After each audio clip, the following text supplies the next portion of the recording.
It's time for the man who taught Vince Carter how to slam. You can't make this stuff up. The man whose three inspired the Curry family. Pulls it up for three. I don't exaggerate, I congratulate. With another masterpiece. It's time for You Know Who, my man Sekou. Goes airborne. It's Sekou Smith's Hang Time Podcast. Take it away. Welcome into another edition of the Hang Time Podcast. Sekou Smith, your man here in Atlanta.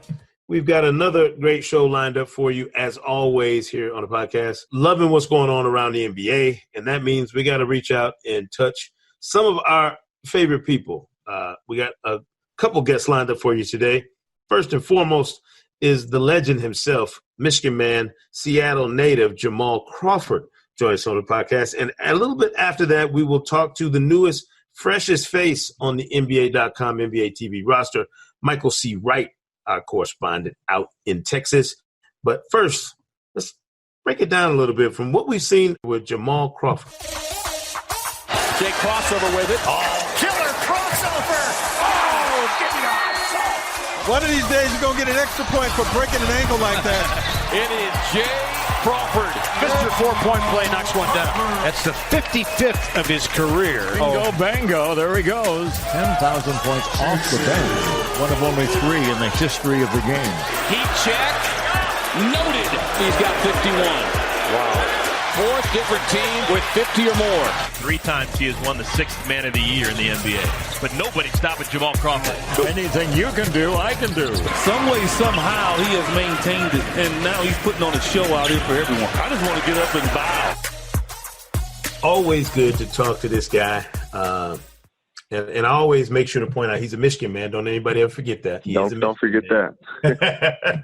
My man, Jamal Crawford, joining us from Seattle. Man, how are you, bro? I'm doing good. How you doing? I'm good. I'm digging in on another season, man. And before we go any further, I know you ready. I know you have yourself in tip-top shape and ready to go. So give me an update. Like, what are you waiting? Just waiting to see what happens? Waiting to hear? Yeah, just being patient. I mean, obviously.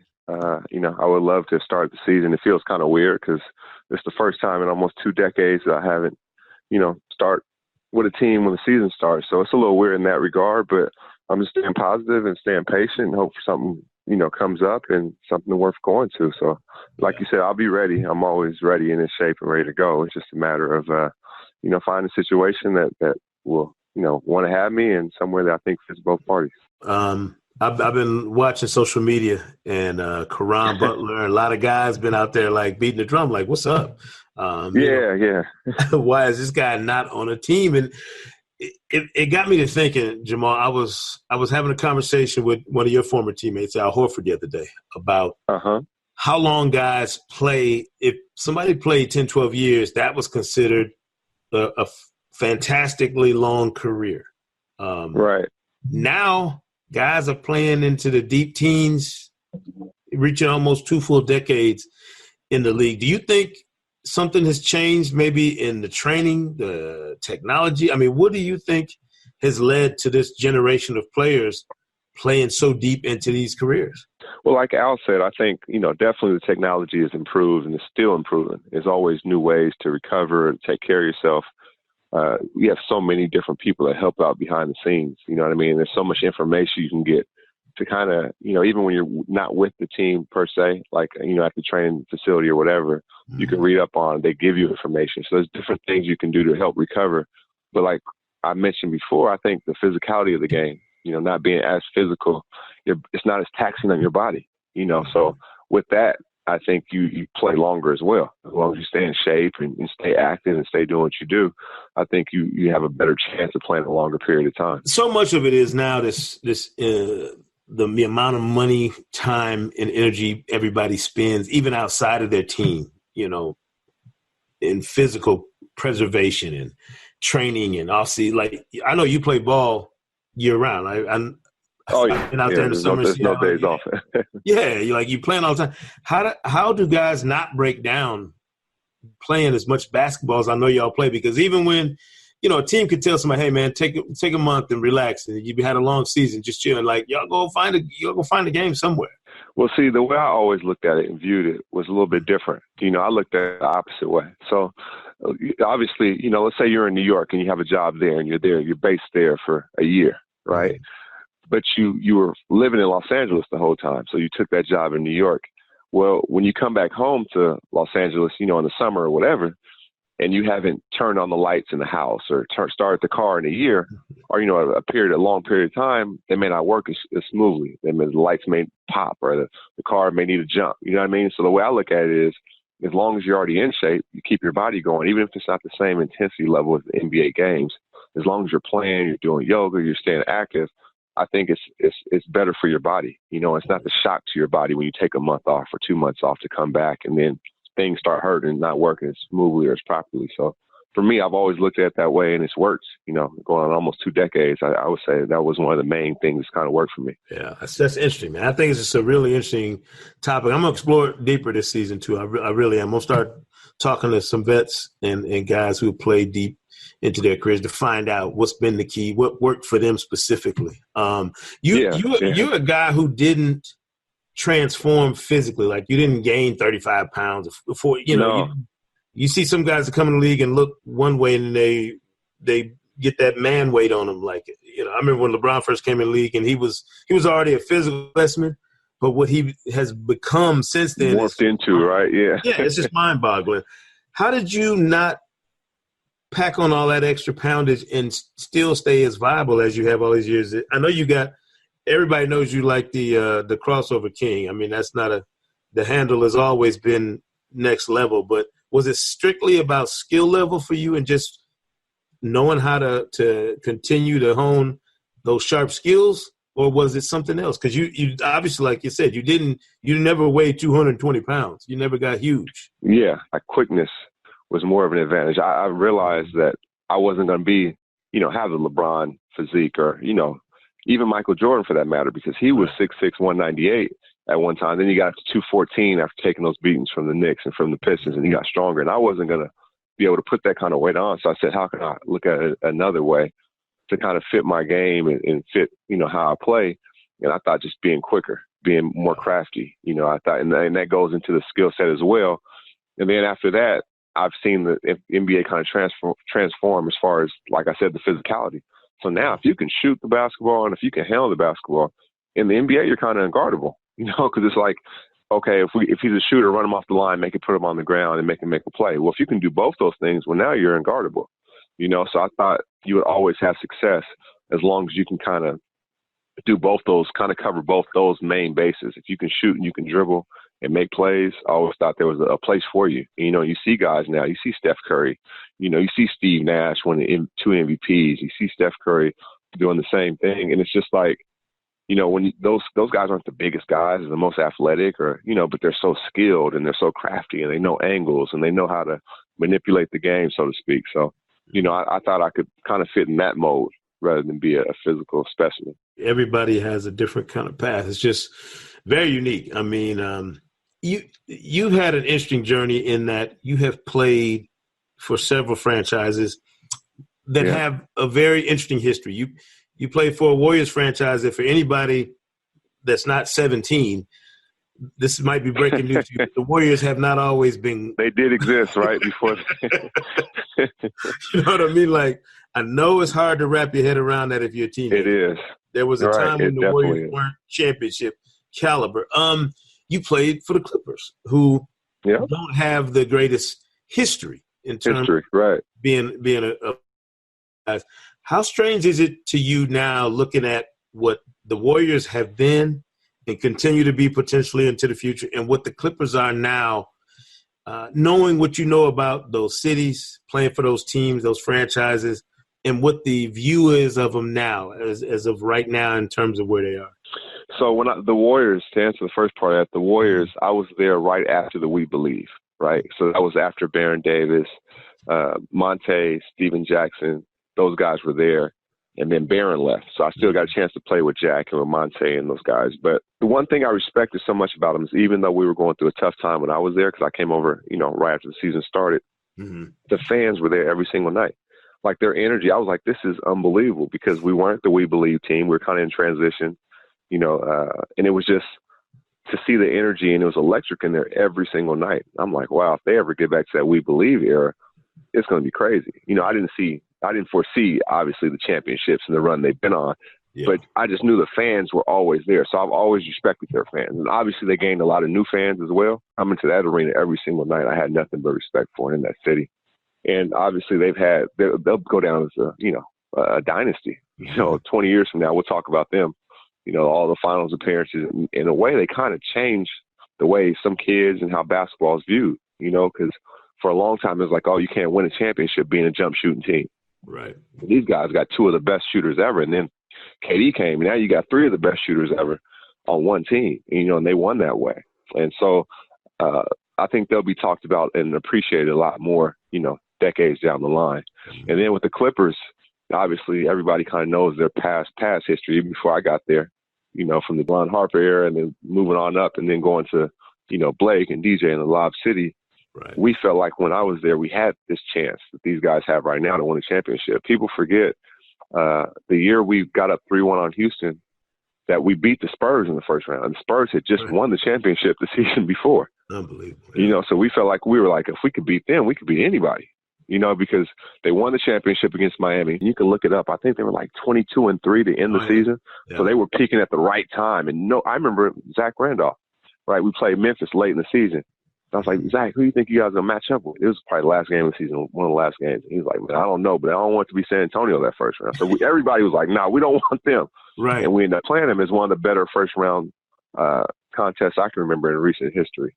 And so when we beat them, then got a 3-1 on Houston, we was like, oh, this is our year to do it. So to see these guys now, they feel like obviously this is their chance to do it. And it's cool to watch and kind of, not be so close to the situation that you're in the moment. And, everything's the biggest thing when you're in it and everything's the end of the world when you lose. So when you forecast this league now and look around, and we've gone from the Big Three era, I call it, when Boston got together and kind of ushered in that whole situation, to now we're transitioning out of the Big Three / super team era. We got all these dynamic duos around the league. We got two superstars here, two superstars there, each, you can go around, look at each and every team that's considered a contender and identify these two top players. But then I look at the teams that will separate themselves, and kind of like what I saw from Toronto last year, you got to have an elite level supporting cast if you're going to win a championship now. That's the way I look at it. Like, you got to have those Kyle Lowry level, Marc Gasol level, young stud like Pascal Siakam. You got to have that kind of supporting group around whoever your two stars are to win it. So when you look at it from a player's perspective, is that how the championship matrix appears to you, to guys that are actually playing? Do you look at it and say, all right, who are their two stars, and then who's that quality group around them? Who's that Lou Williams, Montrezl Harrell supporting cast around them? That's exactly how I looked at it. But that's how I kind of grew up looking at it, to be honest with you. In the Bulls, it was Jordan and Pippen, and then you had the Paxsons and the Horace Grants and everybody who were kind of stars in their roles. When you looked at, the Lakers, and you look at the Celtics, obviously they had more of the stars, but still it was like two main scorers, two main guys, and the pieces around them. And I like it better this way, to be honest with you, because it to me, it takes a little bit more figuring out. How are these pieces going to work? How are these, pieces going to fit around these two guys? Who are the right pieces to fit around these two guys? And I think that's what's really cool about it. And they have, I don't want to say a whole season, but they have, maybe a half season to figure out, okay, this is how we're going to play. This is going to be our style. These are how these two are going to mesh. Am I going to stagger these two's minutes because they're both on the perimeter? Am I going to, like the Lakers, for example, am I going to stagger AD and LeBron, in the first set because they're both are, two of the great players in the league? How are they going to play off each other? What's going to be around them? All those things are really, really cool. And I think it comes down to some philosophy, some coaching strategies, and how the players are going to sometimes may have to take a step back for the betterment of the team. So so many interesting things to watch. And there's also so many good teams now. There's probably like 7 or 8 teams that believe they can win a championship. And the league hasn't been like that in years. Yeah. Where 7 or 8 teams believe they can win it.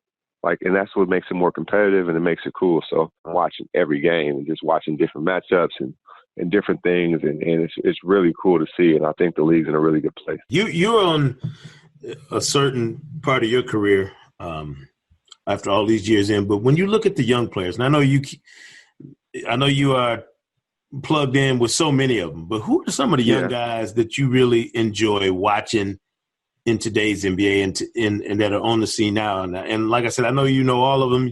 They all know you. A lot of them have probably been through to play in the crossover league. But who sticks out in your mind, just guys you enjoy watching play? Wow, that's a good question. There's so many young guys. I really like the guys who really love the game, who really have a true passion for the game. And I think, obviously, I love watching Booker and Ayton. I love watching Ja down in Memphis, Donovan Mitchell in Utah. There's so many guys. Is Greek Freak still considered a young player or no? I don't know. I think he's kind of. I don't know either. He kind of may have graduated, right? I like Embiid. Obviously, I like the way Jokic plays and how he style of play. There's so many guys out there, who is so much talent, and they're so young, and it's so cool because you get a chance to watch some of these guys, like we talked about, the next 15 years. And then there'll be somebody else coming. I still love watching Kyrie. He's not the youngest in NBA terms, but he's must-see TV. I can't wait till Kevin gets back. Obviously, LeBron. There's so many great players. I like watching Dame. There's just so many great players to watch, and it's just so. Even a guy like Chris Paul, right, and who I played with, just watching him because now I know he's playing a different game. Like he's playing with his mind first. How am I going to set this up? How am I going? You know what I mean? So it's just different challenges along your journey. And it's just really cool to watch all these guys evolve and keep going. At the end of last year, you kind of sent up a flare. Just a reminder for anybody that was curious, you still get buckets. And I remember people like, man, I remember the night it happened, Twitter was going berserk. Like, yo, this dude is still getting, can still get 50. For a lot of guys, I know they reach a point in their career where they recognize, okay, wow, I'm an older player. I've been in the league a long time, and I'm not maybe able to do the things I could do when I was young. It's like watching D. Wade and Dirk last year during these farewell tours they did. And, great players, but clearly beyond what they were at their best. You've had a skill set to me that's kind of transcended time in terms of being like you've always been able to get buckets, to this day able to do it. Is there something about being able to go out there and cook like that never goes away? Like, this is my analogy I give people. One time when I was a young cat, when I was in my early 20s, I came to Atlanta and we went to run and shoot. It's like all day, all night. Right. Oh, yeah. Spot. And it was an old guy in there with cut off jean shorts, like in a tank top and some black socks. And he was killing me. When I tell you he was killing people, it was unbelievable. So we nicknamed him Pops. And every time we came, it was a show. Yeah, Pops gonna do his thing. Yeah, like, man, please let Pops be in here today. Like, I get the feeling you're gonna be that guy one day, 65. He'll give me our bucket. So let me take you a full circle type of way, right? So I went to Phoenix thinking that we were gonna try to compete for the playoffs. We had some vets with Ryan Anderson, Tyson, Trevor, myself. And then, obviously, within the first month, Tyson's gone, Trevor's gone, Ryan's not really playing, I'm not really playing. So I think from the outside looking in, the frustrating part for me is, it's common sense, right? You're a fan, you're like, oh, he's older, he's not able to do the same things because obviously if he was, he'd be playing. But it's not always that easy because sometimes teams want to develop young talent. So I had some practices where I was, cooking, but the general fan didn't see it. You know what I mean? So that last month when I got a chance to actually, everybody's hurt, just go play, I averaged 31 for the month. That's my highest scoring month in my career. Think about that. 19 years, that's my highest scoring month in my career. I averaged 31. The second highest was 26 in a month, and that's when I was in Golden State in 2009, 10 years ago. So if I told you at 39 years old, I'm going to have my highest scoring month in my career, oh, yeah, I'm going to get 50, and, oh, yeah, it's going to be off the bench. You'd be like, man, you out your mind. If I would have told you that, you know what I mean? In the season, when I wasn't playing, just being a mentor, you'd be like, you out your mind. But that's, I guess, the challenge that was for me because I know I can still play, but also know that we got to help develop these young guys, and it's more about them growing than me getting 50. You know what I mean? So even though I know I can still play, it's just kind of situational. They didn't really need me to score or need me to play. Oh, yeah, then I'm going to play point guard. So I'm going to go out there and try to set guys up. So now if you look at my numbers, oh, he averaged 7, 8, whatever points. It's like, oh, he fell off. He's getting older. No. This is what the role is. I'm going to do the role to the best of my ability. I think that shows a lot of character that I wasn't fighting that role because of perception of what people were going to say. So when I got my chance to answer your question, I got my chance to hoop, just go play, it was going to happen. Right. And in that month when I averaged 31, we won half the games. I was the fourth leading scorer in the month. And I would have never even predicted that by the way the season was going. But my wife did say, and she was like, you're going to get another 50-point game. I'm like, what? Like, I'm not even playing right now. What are you talking about? She's like, you're going to get a 50-point game. I'm telling you. Like, so it was crazy. And the first thing she said after that game was, well, you got to do it again. I wasn't there. I said, huh? Like, what do you mean? Like, you got to do it again. I wasn't there. I'm like, all right. You mentioned something interesting, too, about entering young players. And I've been watching with interest how guys transition into that next phase of their career. Some guys go in the media, and I always love to, have players come and do what we do because it gives us a chance to keep talking about all this stuff that we've all been watching for years. But then I watch what Kobe Bryant is doing and impacting the game on the youth level. And I'm wondering, what track do you see for yourself beyond playing in the league, whenever that ends? Like what you already – I remember being out in Seattle watching your summer league, and then you had the young kids playing, like in the All-Star game that weekend. And Nate Robinson's son was one of the little kids that was out there playing. And now I read where he's in high school. Like – he's in high school. He goes to our old high school, as a matter of fact. Yeah. Right, which is crazy to me. Like, so do you feel like the impact you could have going forward in the game is greater in the NBA machine, like, maybe working in that area, or outside of it at that grassroots level on up, being able to impact all across the board, boys, girls, everything? Yeah, well, I love that part of it. That's why I do camps. That's why we even have a thing at the crossover pro-am where we have a kids game at 12. It could be third grade, fourth grade, fifth grade, all the way up. And it's cool because for a lot of these kids in, fourth, fifth grade, it's the biggest stage. Most people they've ever played in front of, they're getting their names on the mic, right? And they're like, man, I never had my name on the microphone, so like all those cool things. And they're seeing pros, right? They can stick around all day. Watch the college players, the older high school players, the pros. So it's like every level is covered. So I'm going to always do that regardless. Yeah. But I think being in the NBA front office would be something that's really cool. To me personally, and this is no disrespect to anybody, I feel like we're taking advantage of our guys who really love the game, who know the game, being in those front offices. Knowing what it's like to be in the locker room, knowing what makes a player tick, knowing how a player may perform before and after a contract, knowing all those different things and all those different elements that don't come from just numbers and, the stats and different things. So I would love to be in the front office at some point. I've said that for years. I love putting teams together. I love watching basketball. I'll go to a 24-hour fitness or LA Fitness and just watch guys play. Maybe I'll jump in the game, maybe I won't, but I'll just watch and see how teams are put together and how things I'm looking for. So it's just, I know for a fact I'll be around the game, grassroots level, regardless, because I've been doing that for years, even if it's not, documented, but also in the NBA level. I feel like we need more basketball minds in basketball. Yeah, you're a lifer, dude. You're a hoops lifer. I've already figured that out. Like, you're going to be around this game forever. I told you before, my best friend lives in Seattle as an assistant principal at Rainier Beach. So when I was my first time being out there, he took me to the Rainier Beach Community Center. And, like, where I'm from in Michigan, we love playing basketball. Like, playing pickup ball with your boys, that's just a thing that you do. And being naive, my first time being out that far away from home, I didn't realize how universal that was. Like, that we would get to Seattle and I'd be there for 2 weeks and we play ball every day for 2 straight weeks. Yeah. At that same community, and the same dudes would be in there day after day. And I thought, this game is universal in that when you love it, you love being around it. You're going to go to the gym every day and it's not going to seem like a task. And for you, it's never seemed like a chore for you. That's what I've always appreciated about your game, man. And about you in general. You love the game in a way, like you said, not everybody loves it the same way. That not everybody has that passion. And I hope you never lose that, obviously.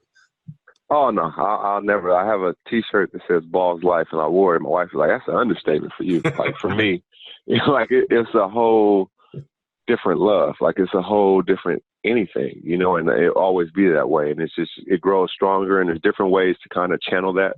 Obviously, when you go from playing to not playing to, all the different battles of whatever it may be, from starter to sixth man to like your journey, whatever your journey is. But there's different ways to, like, a lot of times this year when I wasn't playing, I got my first DNP this year, by the way. But when I wasn't playing, I remember going after the games to work out that night, like in the practice facility. And I know like other teams would come in there because their food was in there. They get food before they go, they play, and they were looking like, wow, like 19 years in, still working out the game. Like, yeah, I loved it. Somebody was going to play one-on-one with me. I was going to play one-on-none, and me and Netso, right? So I'm out there just playing. Imagine I'm playing against somebody shooting and going through workouts and things, but you just love the game. You just love it. And I'm, like you said, I'm a lifer, so I always do that. Man, that's what's up. Now, listen, in the meantime, my campaign this year, I'm with Karan and everybody else. We got to get you and Joe Johnson on somebody's roster. Like, that's our mission. Right. You got too much ball left to be sitting on the sidelines watching this. Yeah, it's definitely weird, and it's definitely interesting because, you can say, you can play a mentor role, you can still play or whatever. So it's interesting not to be playing right now, but I'm just going to, leave it in God's hands and stay ready. So I don't have to get ready. But one thing I will say is my career didn't take off until I started getting vets around me. And I'm sure some experiences you have to go through your own, but the vet can be there to kind of guide you or help you or save you some time from not doing something because they did or been through it, or just solid advice. I don't think you can ever have enough of those guys in any sport and in life in general. If you're in the acting industry, if there's a vet actor who, been around and knows the ins and outs, I think it makes things a lot better. So. Yeah. We'll see how it plays out. Elders, man. You always learn from the elders. You learn from the example, the wisdom, and everything they do, man. And I think there's a legion of players in the league right now who have learned from you. So we're right. We're going to see how it plays out. If you get tired of, carpooling and need a little short break, come to Atlanta. You can stay at the house. We get you on NBA TV. I'll go talk to somebody right now. Right. You got too much to give to be away from the game, man. We always appreciate you. Know that. I'm gonna take you up on that one day. Thank you. I appreciate you. All right, sir. Listen, appreciate you talking, and take care, and hope to see you on the roster soon, man. Yes, sir. Thanks. All right. Always great to catch up with the vet, Jamal Crawford, one of the best in the biz. Long-time performer, but also a long-time friend of the program here. We've had him on before, man. Love talking to him, but. With the old, and I mean that in the best way possible, there's also the new. And NBA.com has a new writer. NBA TV has a new correspondent in Texas, covering that whole swath of the country. In the NBA, Michael C. Wright is now a part of our crew, and couldn't be happier to welcome him here on the Hang Time Podcast. Yeah, I think it's very, very interesting to me. I think that there are other duos around the league that got together. Yeah. Kawhi and Paul, LeBron and Anthony, Kevin and Kyrie. As soon as me and James got together, it was quickly. Yeah, the narrative was quick. Negative. And to me, I think it's very, very interesting. But I do think it's I'm always looking at it as a blessing. It's great because I always look at it as if there's constantly things said about you in the media negatively. I feel like it's a positive. I don't know how I can use it as fuel. Yeah, it's a positive because I think it's so great because myself or James must be doing something very, very great or unheard of to make you think that we cannot play together. It's a great way to look at it. Yeah. But I think it's amazing because we're so comfortable with each other and how we play the game and what I'm able to bring to the game, what he's able to bring to the game, and it's something that we don't even worry about because we know what we're capable of doing. Welcome into the Hang Time Podcast. Our second episode of the new season allows us an opportunity to introduce the world to NBA.com's new and freshest scribe, Mike Wright. And listen, Mike, before we get cranked up, do you go by Michael C. Wright, Corleone, Mike? I mean, what? Somebody clearly had fame in your future when they gave you that name, so I'm trying to figure out. Right. Well, my dad was just a big fan of The Godfather, man. So it was, I guess, man, because like when I was a kid back in the day, like people used to make fun of my name. Michael Corleone, they thought it was funny. And then like all of a sudden, I guess in the 90s it got cool because I guess people started watching The Godfather again. And so now everybody's like, oh, you got the coolest name or whatever. So trust me, my man, I get it at airports, Yes. I get it. Anytime you got to show your ID, I pretty much get, oh, that's really your name? It's right here on the ID, man. Yeah, man. Listen, I am a staunch believer in parents foreshadowing what kind of life their children will lead. Me and my wife had a long conversation when it came time to naming children. I was like, listen, as a man with a name like mine, I was like, let me have this. I got this. I will make sure it's right. But no, that's dope, man. And listen, I'm very happy to get you on the podcast here, Mike. Not only is it great having you on the roster at NBA.com and NBA TV, just the perspective, man, just having somebody else with some fresh eyes on something that we look at all the time has been outstanding. You've been all over the league this first week of the season, man. You've done more traveling the first week than I do like in a whole season. Oh yeah. Yeah, it was crazy, but it was actually really fun. What is it that really stuck out to you over? I mean, what'd you do? 5 games in like 6 days or something crazy? That's exactly what it was. 5 games in 6 days, and 3 of those games were the Houston Rockets. So right. I got to see a lot of them. Got to see a lot of that. I guess to see how the Russell Westbrook, James Harden experiment is going to go. And I can't lie to you, Sekou. I was skeptical of it working, but I don't know, man. I don't know. I think it's going to work. I really think it's going to work because what you're seeing is, when James Harden is out of the game, like going into that fourth quarter, he's out of the game, and that gives Russ that chance to sort of take over the game.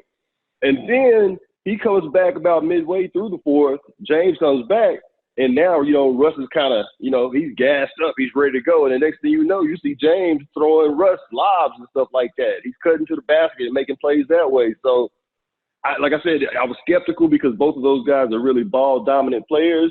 But, man, every game it's looked better and better and better. I mean, you saw, like, the last 2 games, Russ, he had a triple-double, and then he was like an assist away from a triple-double here the other night.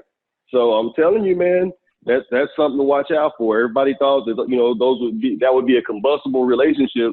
But that's not what it is, man. I think it's going to work. It's going to look good. The one thing that's really interesting to me, Mike, is in that people, readers and fans of the league don't get to really soak up is the locker room environment around these teams. That's always interesting to me, popping in places and trying to diagnose, what makes the ecosystem work within a team. Like, what's that dynamic? And when CP was there, and I was in Houston the past couple of years for games for the playoffs, 2 years ago, 3 years ago, like all the way to their run against the Warriors when they lost in Game 7. And then last year I popped in and popped out of there. It was always a strange dynamic to me in that locker room. I couldn't figure out, was James the Pied Piper in there, or was he the kind of the vibe and the heartbeat of that locker room, or was it CP? And I asked one of the vets, I'm not going to out him, but 3 years ago I asked one of the vets, I said, do you think, it was like right at the start of the playoffs, I said, do you think this team can win a championship? And he looked me dead in my face and said, we got too many guys in here following James and not enough following Chris. He's like, I don't think so. And I was surprised to hear him say that, because that's clearly James Harden's team, the organization, right. The city. Everybody knows that's James's team. But do you think the ecosystem is right for them to win and win big with he and Russ, however that dynamic is going to work? I actually do think it is. I think it's right because, naturally Russ is going to defer to James, and plus they have that friendship off the court. Those guys have been friends since they were 10, 11 years old. So they can have those uncomfortable conversations with one another that, might hurt, another couple's, it might hurt their feelings, you know what I mean? Yeah. And so they can have those tough conversations. And I think that with Russ sort of naturally deferring to James, I think that makes it all kind of, everything sort of filters back to James. So everybody's following James this time around. So I think it's a dynamic that's going to work, man. And get in the locker room now. It seems like there's a lot more love.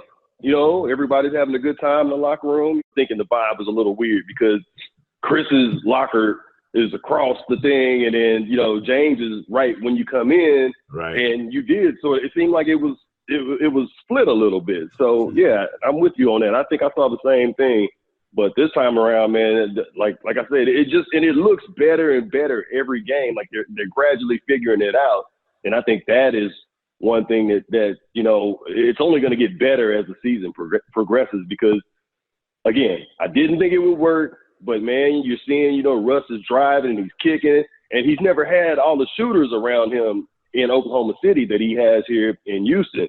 And I think that's going to be a big part of it. It's strange, too. Russ seems so much more willing to open up in these interviews I've been watching. I don't know what y'all said to him to make him so comfortable in these preseason scrums or whatever, man. But he just seems – I don't know. Maybe it's the fresh start. Maybe it's – being connected with a guy he's familiar with, and James, it's allowed him to kind of come out of that shell he was in OKC. Yeah, for sure. And, we've asked Russ, and he's like, we've asked him, you feel like you have a new lease on life? And he's like, definitely. And I think that the fresh start is sort of everything when it comes to Russ. It was funny, just like the other night when they played OKC, it was funny because after the game was over and everything, he had the whole line about, hey, Spalding is my friend. I don't have no friends on the court, blah, blah, blah. And then it was cool because literally maybe 2 minutes after he said that last little line, he goes over to the Thunder locker room. Chris Paul is like, oh, you can't come up in here, man. Don't be coming up in here. You know the league can find you. The league got me when I was with the Clippers, And so all of them was laughing and everything, and it was just all love in that locker room. Russ was hugging all his ex-teammates, and then he sat up with Chris for a long time. Those guys were just talking about Chris's locker. So, yeah, I think you're seeing a different Russ, a happier Russ. Wow. And as well as I do, Mike, that's so important in this league to have whoever your stars are, whoever your guys are to make you go. They gotta be vibing. They can't have that relationship that Chris Paul and Blake Griffin had in with the Clippers, because sooner or later it's gonna come to a head and something will have to be done. I feel like James and Russ are both at points in their careers where they recognize if we don't change this thing and change how we operate, what we're sacrificing now, our window to win championships in our prime is going to pass. Yeah. I mean, and look, in Houston, let's be real about it. Their window is probably this next 3 seasons. That's probably about as wide as that window gets. And, I've heard Spurs coach Greg Popovich, I've heard him talk about this a lot. And he said that, when you've got that camaraderie off the court and you have that tight relationship off the court, it makes you want to play for the other person. And I think that's huge. And a lot of people they underrate the value of those relationships and that chemistry. A lot of people think, oh, I can just put together, these 3 or 4 great players or 3 great players and we're going to win championships. It does not work that way, man. And you've seen it. You've seen it where, and cause I wish KD was ready to play right now, cause I want to see how that dynamic plays out with the Nets. Definitely. Again. It's all about those relationships, man. And sometimes you can have mediocre talent, and those guys can come together and play above what their talent level is because of those relationships. You mentioned Pop, and the rest of us are doing what we always do, Mike. We forget about the Spurs. We overlook the Spurs. You're writing them off. Yeah, I mean, we just kind of taking them for granted. And then I looked up, and I'm like, wow, They're cooking a little bit early, which is not necessarily a Spurs thing to do. You know what I mean? They don't necessarily come into a season feeling pressed about getting off to a great start and all that sort of stuff. Do they have a little bit of an energy boost, you think, getting DeJounte Murray back and just kind of recalibrating with that crew that they have down there now? Yeah, I think so. But look, early on, I'm thinking, the Spurs ain't playing nobody, man. I mean, they opened up with the Knicks. And, they opened with the Knicks, and then they had the Wizards. So you're thinking, those aren't great teams. And then, they get Portland the other night, their last game, and they were able to, outlast the Blazers. And, the Blazers got a mean backcourt with Dame and CJ. So you're thinking that, okay, maybe this is the time that the Spurs come back to earth, but they ended up winning that game. And I think they're rejuvenated because of DeJounte Murray at the point guard. He's back, but, Derek White sort of had his coming out party in that opening round against the Nuggets last year in the playoffs, and he's back, and DeMar DeRozan, he's kind of worked on his game over the summer. He's going to be more comfortable going into year 2 in the system. And then you got LaMarcus Aldridge. We all talk about how his game is dated, that mid-range game is dated. Same thing with DeMar. But hey, man, those guys are making it happen with those outdated games. You know what I'm saying? So it's been good to watch because I think they've got the ingredients to do something special. I'm not saying they're going to win a championship, but they're going to surprise some people. I could see them going and winning. Going into the playoffs and winning a round at least. Yeah, I can see that. It's weird too. The West has been talked about, and everybody has their own set of, what they think might be the top 6, and then those 4 teams maybe after that are going to be battling for those last 2 spots. I think it's too early to really go beyond that first 6. I'm in whatever your 6 is. I think Dallas to me is kind of an intriguing team, Mike, in that if Porzingis and Luka Doncic can crank it up on a consistent basis with a reasonably quality supporting cast, they become a real X factor in the West to me, because I think Porzingis is probably one of the better two-way talents for a guy that never gets credit for being as good defensively or as a rim protector as he is. And we have also maybe forgotten about just how good he is because of the injury, and we hadn't seen him in so long. But do you feel like Doncic is ready to take that next step on a team that's going to be playing meaningful basketball into the spring, or is there still some polish that needs to happen for him? Nah, man, I think it's happening now, right before our eyes, to be honest with you. I saw the other night that they were playing the Pelicans in New Orleans, and New Orleans got on them early. I mean, just blasted them early on. The next thing you know, that fourth quarter comes, and I want to say that Porzingis, like you were talking about, his supposed issues with rim protection. Shoot, man, I think he had like 3 blocks in the fourth quarter. Yeah. And Doncic, I mean, he had just in that fourth quarter alone, I probably saw 4 or 5 passes from him where I was just like, whoa, like he's nasty, man. I didn't know he was as good as he is. And no, I'm with you. I think that Dallas is going to be very good too. And you were talking about like these top 6 teams or whatever, and we all have these teams that we think can be there at the end. And the thing is there's going, in my opinion, there's going to be some teams that we expected to be there that won't be there. Yeah. And, I don't know who that is. I think that the Blazers are sort of a prime candidate to be one of those teams that maybe they won't, they won't necessarily live up to expectations.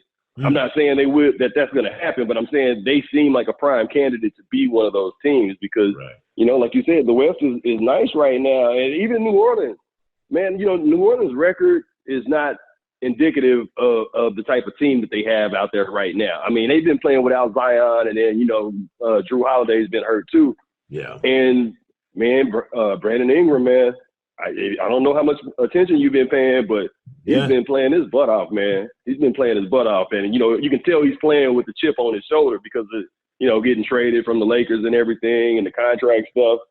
I'm telling you, man, that dude is going to open some eyes this year. And the thing is they don't have Zion. They don't have Drew. But if they can find a way to sort of just kind of rally the troops and just play 500 basketball until Zion and, until they're fully healthy, I think they're going to be good too. I was telling somebody, that the way the league shifted in the summer made for so much more intriguing regular season basketball. Like last few years, the Warriors are clear favorites to win this whole thing. And, when you win 3 out of 5, I don't think it's even up for debate that that's the case. But it was never a situation where I was looking as deep down the ladder on either side, East or West, and saying to myself, well, what is this? Which one of these teams has an opportunity to move into a championship space or to compete or to play at a high level? And then this summer we get all of this movement, Mike. And I'm thinking this is the first time in all the years I've been covering the league where I was this confident that there would be a legitimate 7 or 8 teams that could get to the finals and any number of them could win it. I didn't even see Toronto coming last year. Of course, they made moves throughout the course of the season, so we don't know who will be on which rosters. But can you remember a time when there was this many teams who had a legitimate shot and not that pie-in-the-sky training camp? Oh, we want to win it. You know what I mean? Like a real the training camp preview. The training camp preview quote. This is talking about winning championships in training camp. Everybody. Right. No, I'm with you. I think we all said it when we saw the movement, the player movement over the summer. I think everybody was saying like, "Wow, it's wide open now." But it really is. And the thing is that for the last 4 or 5 years, it's just been, Golden State. Who's going to be Golden State? Who has a chance to be Golden State? We were going into every season saying, which team has the best chance to unseat the Warriors? Right now the juggernauts look like, at least in the West, it looks like Houston and the Los Angeles Clippers right now. Yeah. But as you know, the NBA season is one of attrition. So, a lot of it is going to come down to, who's healthy, who happens to be playing the best basketball at the right time, and it's nice to see those types of things be, the things that determine, what these teams do, as opposed to, golly, can we get lucky and beat the Warriors? Can we luck up somehow? And that's not the case anymore. It's going to be a lot of competitive basketball early on, and like you said, the regular season is a lot more intriguing. And these games, I think, mean so much more now. Like with the NBA, the season is so long. You can lose a game here and there. It's not like that now. I'm looking at the Spurs, and I'm like, they're doing what the Spurs do. You beat the teams you're supposed to beat. And you win at home and stuff like that. And by doing that, like at the end, when everything matters, when you're trying to fight for playoff positioning, you're in a good spot. You know what I mean? And so now I think it comes down to that, like these early games. And, that's why I keep saying about New Orleans, man, like if they can just sort of weather the storm while their guys are out, I think they're going to be in a great position because they got a really good team, man. I mean, I know the record doesn't say it, but from what I've seen, they look good. You live in the San Antonio area, so I think it would be appropriate to ask this question. I'm thinking about it, wondering about it. What and not the organization. I know that Pop and RC and everybody, they've made peace with Kawhi since his departure, and everybody's. I don't think they have. Really? I don't think they have, Sekou. Oh no, I thought that's good to know. I'm wondering, like, Kawhi goes off and wins the championship in Toronto. Did that sting in San Antonio? Did people look at it and cringe? Absolutely. Really? Absolutely. It stung. Yeah. And, I can't go into detail as far as, like, the people I've talked to, but, no, there's some real movers and shakers, decision makers in that organization that were not happy to see Kawhi do that. Wow. Because, they're like, man, Kawhi, he should have been with us. He should have been with us. And look. Watch the Spurs. Like, if you watch the Spurs right now, when you're watching them right now, look at them. And then imagine Kawhi with that group. You got to remember everything that the Spurs all the stuff that they were doing up to this point was trying to build a team that they could put around Kawhi. And now they finally got that team, but they don't have Kawhi. So, yeah, no, that's it's a sore subject for the Spurs, man. They're still, yeah, man, because they hated the way he left. And then not only that, they still really don't know how it got to that point. Yeah. It's weird because they do. I saw Pop this summer in L.A. at USAB, and his whole demeanor was like so fresh and upbeat. It was before they went over to China and whatever, didn't medal and all that stuff. But I was kind of taken aback at just how laid back and cool he was. I was like, wow, Pop seems like he's in a really good mood. Like, and I'm thinking I would have what you talking about. I'd still be salty in my head about winning the championship, but they played it smooth. I was curious though. I was wondering what that looked like. I know the fans are going to be salty. That's just a given. But I was wondering what that looked like on the street in San Antonio. Like, they're salty. Yeah. Yeah, they're salty, but like Pop, I would say I would not include Pop in that group.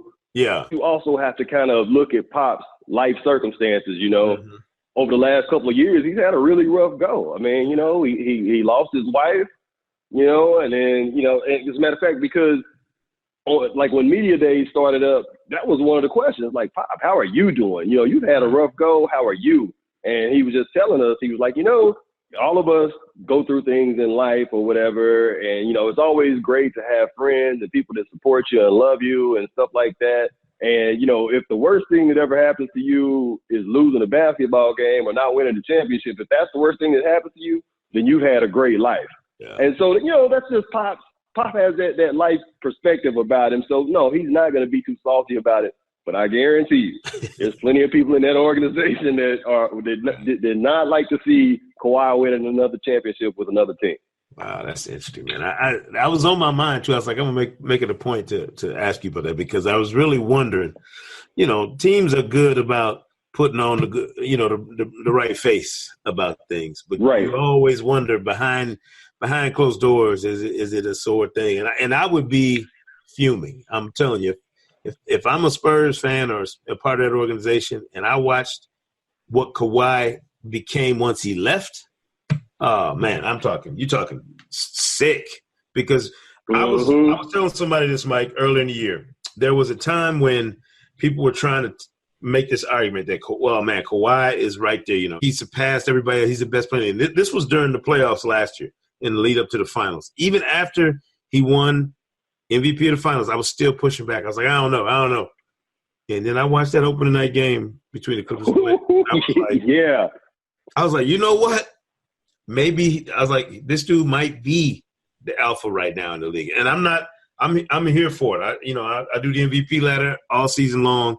Those thoughts and feelings will be reflected, obviously, but he looks like he's assumed that position to me. Mike, I don't know what it looks like to you. He looks like he's sitting on top of that mountain right now. Bro, I'm totally with you there, because with Kawhi, like, let's go over maybe like the last 4 years or so. About the last 4 years, there was always Kawhi might be the best two-way player in the league, but there's this, but there's that. You know, at 1 year it was he's great, best two-way player in the league, but his handles could get better. Yeah. Or his playmaking skills can get better. And you say that, and then when you say it like that, next year he comes back. His handles are tight. His playmaking, like right now, his playmaking is the best I've seen it. Like, he continues to ascend. And so, man, like right now, I'm still not sure that we are seeing the best Kawhi Leonard that he can be. I don't think he's peaked yet. And you know, a lot of it, I know it's scary, right? And a lot of it is circumstance, you know, because in San Antonio, he wasn't the guy. I mean, he was the guy, but they were sort of gradually grooming him to be what he is right now. That's what they were grooming him to be. And then he goes to Toronto. Well, he's got a great point guard in Kyle Lowry. So, you know, that guy, Kyle is he's the playmaker in that offense. And now he's with the Clippers, and he's unquestionably the guy. And so now you're seeing other elements of Kawhi's game sort of surface. And, man, I think the sky's the limit for him. And think about this. We're watching the Clippers right now, and Paul George is on the bench watching them. Yeah. Yeah, no PG. And they are destroying people like this. I'm telling you, that's a scary team, man. And a scary team. And, you know, they're sort of different than the norm, you know, like what we're used to. You know, we're used to seeing offense. Yeah. Not this team. This team got a bunch of dogs on it, and they play defense. And so that's kind of fun to watch. Like, I'm not comparing them to the old Detroit Pistons, but they won in a different kind of way. And I think that's how the Clippers is. I think that's what the Clippers will end up doing too. They'll win in a different way that we're all used to. Yeah, they're built for winning in that style, man. It's gonna be fun, man. And like I said, I'm very grateful that you are on our team, man, because this gives us somebody else with a wealth of knowledge and a great perspective on the league, man. It's been fun reading your stuff already. You know, so keep grinding, try and get a little rest. No more of these 5 and 6 nights, man. The league is trying to institute some rest policies. You did not get that rest to kick it off, but hopefully pace yourself. Yeah, but I'll be good here. Like, here in the next, I'll take a quick little breather and then get right back on the grind, man. But to be honest, I'm glad to be here. You know, I mean, I'm working with some of the best in the business. And, I mean, gosh, man, look at Sean Powell's story on Kawhi Leonard's father yesterday. Unbelievable. Oh, my gosh. I'm sitting at the airport reading that thing, and I'm like, oh, man. And, like, I was hooked immediately. And I'm just, you know, I ended up reading that story about 3 or 4 times. It was so good. Yeah. You know, and, like, to be working with guys like that, man, that's a dream come true. So I'm happy can't wait. I mean, to be honest, yes, I did not get the rest, but at the same time, man, hey, I don't care about the rest because I'm having so much fun doing it. No doubt, man. We appreciate it, Mike. Look, we'll be checking back in with you throughout the season, man, on the podcast. See you on NBA TV. And keep grinding, doing your thing. Everybody make sure you check out Mike's stuff on NBA.com. And that story that you mentioned, Sean Powell did about Kawhi Leonard's father, and it's such an unbelievable read, and it crosses so many different lines, not even just about sports. It's a life story. I sent it out to all the people, all my friends and family members who don't even care about the NBA. I wanted to make sure they read that kind of stuff, man. It's kind of quality content you're going to get on NBA.com. So appreciate you, Mike. We'll check in later, man. Keep doing your thing. We'll be reading. We'll be watching. All right, my man. Can't say enough about both our guests this week. Appreciate Michael Wright from NBA.com joining us for the first time here on the podcast. Jamal Crawford, one of our oldest and dearest friends here on the show. Always appreciate his conversation, his passion and love for the game. You can check that out on this edition of the Hang Time Podcast. And speaking of podcasts, there's a new show on the block. Kristen Ledlow and Candace Parker. Ledlow and Parker, the hottest new podcast out there. Subscribe as well. They got Kobe Bryant as their debut guest. Drop the mic, ladies. Awesome stuff. Make sure you tune in and make sure you join us right here next time on the Hang Time Podcast. I'm Kristen Ledlow. I'm Candace Parker. And this is Ledlow and Parker, our views on the league that leads the conversation around sports culture. Hear from some of our favorite friends and voices from around the sports industry. Dropping every Tuesday during the NBA regular season. Follow along on all NBA on TNT social platforms. And make sure to subscribe to Ledlow and Parker wherever you get your podcasts.